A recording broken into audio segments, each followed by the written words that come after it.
It's okay. So I have in front of me your wonderful diptych, Oh, great. and which I'm incredibly excited to hear.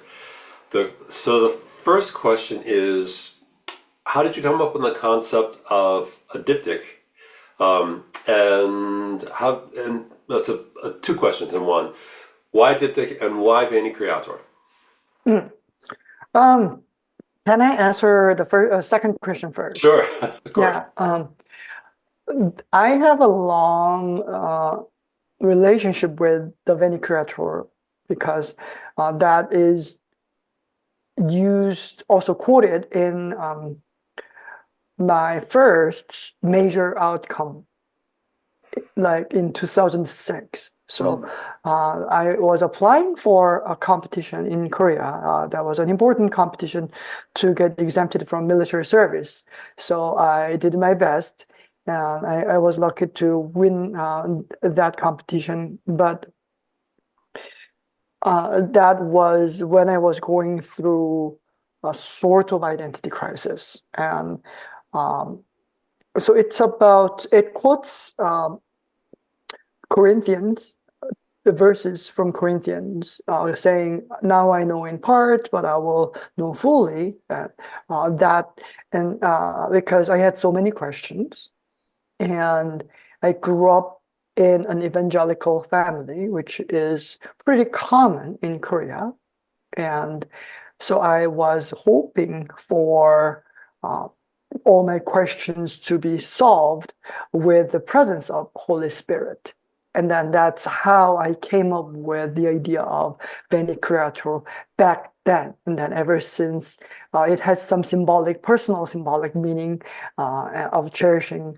And also, it's a great tune to make a variation out of because it begins with basically just neighboring motion. So anything you do with neighboring motion could be justified in that way. So I Right. thought it was very effective as a material. So that's how I began my relationship with that piece. And then after almost 20 years, I thought probably it's a good time to revisit that tune. And because this is also very meaningful, I have been writing for um, more religious background music back again. So I thought maybe I should bring my affiliation to this tune. And Nice. yes, Makes perfect sense. Yeah, and it's a great tune. That's a, right. Yeah, first of all, that's a great tune. yeah, Yes. yeah. Yeah. And about diptych, I didn't really think that much about why diptych. Just I had two ideas about what I could do with this tune this time. And so, okay, I will put into two different movements. Also, I thought um, it the length of the piece is 8 minutes, and then that was given contractually when I was discussing the contract or the commission. And it also came with the idea of the piece to be used in a liturgical setting. So, what can I do with 8 minute organ piece? And it's a little too long to be prelude or postlude. So I thought, okay, then I should make a prelude and postlude. So that's why I came up with diptych so that it could bookend our service. Oh, I love that concept. Yeah, you call them simply movement one and movement two, and but that's actually that was your thinking behind the whole thing. I love that. Uh-huh. That's beautiful. The second movement, the last movement, the second half, has this kind of surprising character to it with these kind of lightning bolt flourishes and silences. So, Mhm. say a little bit about that. So you mean the beginning, right? The Or beginning of the the second. whole thing? Yes, yeah, the beginning of the second movement, as you mentioned, yeah, it has.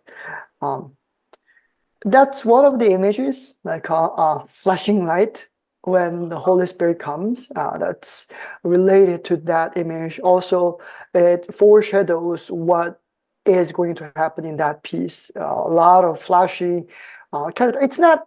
technically that difficult because it fits to the figuration, but it sounds there are lots of things going on, and that's one of the things I took from Korean folk music. They have a lot of embellishment Mm. in their styles. So whenever they hit one percussion, it's not one hit. It always comes with some residual bounces, and so I cherish that kind of embellishment, and of course it's not exclusively Korean, but I thought that's a good thing to incorporate on a more conceptual level. Oh, that's beautiful. Do you have any thoughts in general about the affect of the piece, or the affect? Maybe they could be contrasting affects, or they could be complementary affects. In terms of, would you say the piece is introspective, extroverted, jubilant, thoughtful? I mean, it could be anything. How would you describe the general sentiment? Uh, when it comes to the general sentiment about the piece, and again, thinking that the first movement was going to be a prelude, a serving, I thought that would be more contemplative and then inviting into the service. That was what I was envisioning. And then the second is to be a postlude. So, like Ite Mita Est, it's a festive, and then go with this energy, go out to the world. That was what I was getting, and then giving them a lot of energy, supposedly also from Holy Spirit, symbolically. Yeah. That's beautiful. I'm really excited to hear this piece, and I know I think it's going to be a big hit. Oh, And I hope so. it's being done on a very large organ with a very, very large acoustic. And so that's going to be really exciting. Mm. Anything else that you think would help people hearing it for the first time? Anything else come to you? Sure. In the first movement, the tune is more hidden in the pedal part, and then very spliced, and then very scattered. So it's hard to find the tune if you do not attend if you do not pay attention to the bass line. It's Mm, very hidden. In the second movement, it's also very hidden, but I use it more often as a motiving material. So you will hear the beginning of the tune from the beginning to the end. So, but I would encourage them to listen to the bass if they want to hear the tune. great, Mm. great.